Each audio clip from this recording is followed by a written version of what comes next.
Hey guys, welcome back to MMA Library. Today in MMA and UFC news, Belal Muhammad calls for a fight against Colby Covington and suggests the winner should get the next title shot against Leon Edwards. Here's what Belal had to say. I'm not saying give me this title fight. I would love to punch Colby in the face. I would love to go out there and be like, let's do it. You think you're the best in the world? You think you're the number one contender? Come and get it from me. I'm the rightfully number one contender. I'm who the world thinks is the number one contender, and I'm putting it on the line to fight you. What, is that something you'd like to do, Belal? Would you fight him in a title eliminator match, for lack of a better term? It's what I wanted. That's what I've been calling for since the Sean Brady fight. Yeah, I knew that they weren't going to just hand me anything. I knew they weren't just going to give it to me. So I said, okay, who's right there? Who's the one that may jump in front of me? I was like, give me Colby. And they were like, all right, you're going to get Colby. Nah, Colby declined for London. I was like, okay. They're like, maybe May 6th. I was like, all right, cool, May 6th. Nah, Colby declined May 6th. You guys are going to do the Ultimate Fighter. Nah, Colby doesn't want to do it, but he's going to fight you for sure. And I was like, okay, cool. Nah, he declined again. So he just keeps declining it. So then I figured, for sure, all right, I was asking for the fight. I wasn't sitting there saying, like, let me pull what these other guys did and sit out and not fight and sit in my place. I'm like, no, let me fight the guy you think is next. Daniel Cormier doesn't rule out a potential fight between Leon Edwards and Conor McGregor for the welterweight title. Here's what DC had to say during a recent podcast. What about Conor? If he's in the testing pool, if he beats Michael Chandler at 170, it might happen.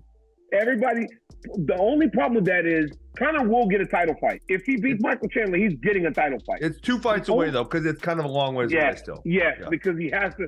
Dude, how does he not have to do USADA? Like, he has to do USADA, right? He's still not in the testing pool. He's still not in the pool. Maybe he doesn't want to fight. Bro, he's still not in the pool. They just wrapped the Ultimate Fighter. Like, then they asked Dana about it, and Dana said, Conor and USADA is not my deal. So he's kind of like, hands off, I'm not dealing with it. That's up to them. Like, if Conor doesn't have to go into the USADA pool, that's like next level, like, different set of rules, right? He has to do USADA. He's got to do USADA. There's no way. Yeah, I mean, there's no way USADA can keep their legitimacy if they don't make Conor take a few tests. Corey Sandhagen reveals he is unhappy with the UFC for allowing Henry Cejudo to get a title shot straight out of retirement. Are you okay with him coming in and just getting a title shot? I guess I'm okay. I guess I'm like okay with it, but I do think that like you shouldn't be able to just like pop out of retirement and then just, fight for a belt. Like that seems a little bit lame to me. You shouldn't have retired in the first place if that was the case. That's my opinion on it, but I like really, as long as I'm not the one that's like competing against Cejudo for the next title shot, which I don't really feel like I am, then I could kind of care less. I don't know, to be honest. That's actually like a really interesting fight. You get two guys that are really good at wrestling, and usually what you get is like a not so good kickboxing match, which could be what it is. But I also could see just like Cejudo using his takedowns just to nullify close rounds. I think that will probably be like his path to victory, is he'll just try to like score some takedowns, not really mess around too much with Aljamain on the floor, just do that to like nullify the striking that I feel like is probably going to be pretty close. Bryce Mitchell insists that the super fight between Alexander Volkanovski and Islam Makhachev was rigged. Oh, that fight was rigged, dude. But, he brings in all that money from the Middle East. When you're bringing in that kind of oil money and all that Middle Eastern money, bro, like all the richest people in the world, bro, they're all from the Middle East. I guess they just paid the judges to I don't know. But so you thought Volkanovski won a decision? I know Alexander Volkanovski won a decision. I don't think nothing. I know he won, and I know that was rigged, and I'm not stupid. You can't tell me that wasn't rigged.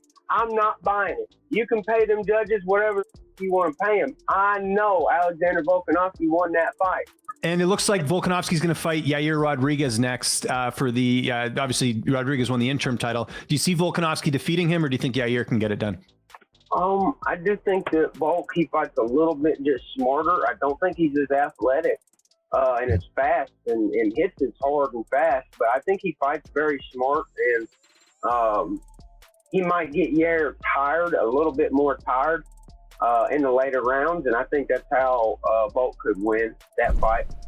Alex Grasso says she believes an immediate rematch with Valentina Shevchenko must happen. During an interview with Ariel Helwani, this is what Grasso had to say.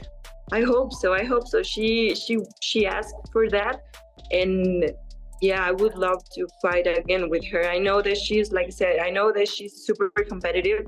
I know that she's perfectionist as me. So imagine second fight, like truly imagine how now. I'm wondering what's she going to do in this second fight. You know, what she's going to try to do now. Showing the first ones, showing what I did, you know. Also, I have a lot of things to do and improve and to get better. And I mean, it's gonna be like a chess match. You know, I'm excited. I'm truly excited for the second fight. And I also know that people would love to see that, because a lot of people said that it was a mistake from her and that it was a fluke. Of course, I don't think it was a fluke, because I trained so much for that winning. But yeah, you know, I think it's gonna be important to show everyone that I'm the champion. Khamzat Chimaev responds to comments made by Colby Covington. Colby recently said Khamzat turned down a fight against him. Here's the clip. When you saw this, what did you think? Well, how did you react? I reacted like I see him like lying. So I lied because like they called me 4 times. But why didn't it happen? And they wanted, she wanted, and why didn't it happen? And somebody said no. I know it's not me. And I go out with the media at that time, and he was quiet. I showed to everyone, like, I want to fight with Colby. I post the pictures in Instagram, Twitter, and everywhere I spoke about that. I want to make the show, and that will be an amazing fight, you know, like a lot of people going to watch that fight because the guy, he makes show.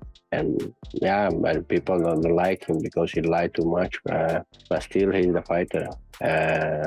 For me, the easy fight is, at least for me, is like much easier. I'm much better in grappler and I'm much better in wrestler and striking as well. I'm a hard punch. He spoke about his cardio. Well, how we gonna use his cardio and how we gonna take me down? I don't know. How gonna hurt me? He's too little boy. Get it, boy. He's scared. Chito Vera says his entire career is becoming the UFC's bantamweight champion. The goal is the belt, right? Like, you want to be champion. That's everything. That's everything to me. And, you know, get the belt, bring it back to Ecuador, and eventually one day defend my belt in Ecuador. Why not? When I think about being in the present and talk about the fight ahead of me, the reason I think like that is because I want to be a world champion.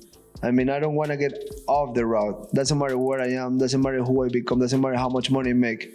I want to be a world champion. That's the goal. When I start, I want to raise money for my daughter. I want to make things happen for her. That's done. That's a personal goal. That's a belt I get myself, for me, my wife, my family. Now it's coming the actual goals, which now I can look forward to those things and I just accomplish them. If I put something on my mind, only dying will not make me reach it. But besides that, I'm on it. Guys, thanks so much for checking out the video. If you like the content we do here on this channel, don't forget to like and subscribe to MMA Library for all the latest MMA and UFC news. We'll see you in the next video.